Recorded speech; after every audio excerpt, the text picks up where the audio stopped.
Proyek Jembatan Selat Sunda kembali menjadi bahan perbincangan publik.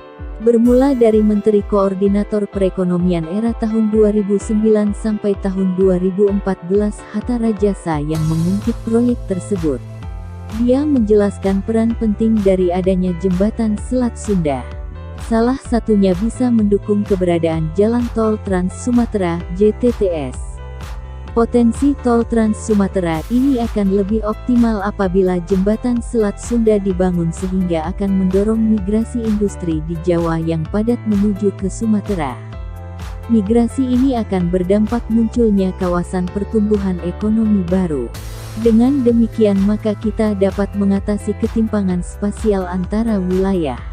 Jauh sebelum itu, pada saat Hatta masih menjabat sebagai Menko Perekonomian, dia menjabarkan fungsi dari JSS. Menurutnya proyek itu bukan hanya sekadar membangun jembatan saja tapi juga mengembangkan kawasan industri strategis di sekitar jembatan tersebut. Kita memikirkan ekonomi kita pada 10-20 tahun ke depan. Saat ini saja begitu ada gangguan sedikit saja Anda bisa melihat bagaimana truk-truk itu mengantre sampai 10 km karena memang ekonomi kita bergerak. Angkutan logistik meningkat, bahkan angkutan sudah melebihi 2 juta roda 4 yang menyeberangi Selat Sunda tersebut.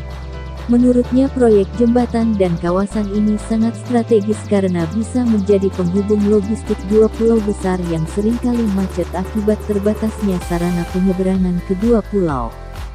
Keberadaan kawasan jembatan Selat Sunda ini menjadi sangat strategis bagi tidak hanya dua pulau ini, tapi dalam arti keseluruhan ekonomi Indonesia. Dari Medan, dari Aceh itu sampai ke Lombok truknya melalui penyeberangan feri mengalirkan berbagai macam komoditi dan logistik-logistik yang merupakan bagian daripada kebutuhan masyarakat untuk pembangunan ekonomi secara keseluruhan. Namun, saat Joko Widodo melanjutkan estafet kepemimpinan sebagai presiden, dirinya tak melanjutkan proyek jembatan Selat Sunda. Hal itu diungkapkan oleh Andrinov Caniago pada Oktober tahun 2014 yang kala itu menjabat sebagai Menteri Perencanaan Pembangunan Nasional.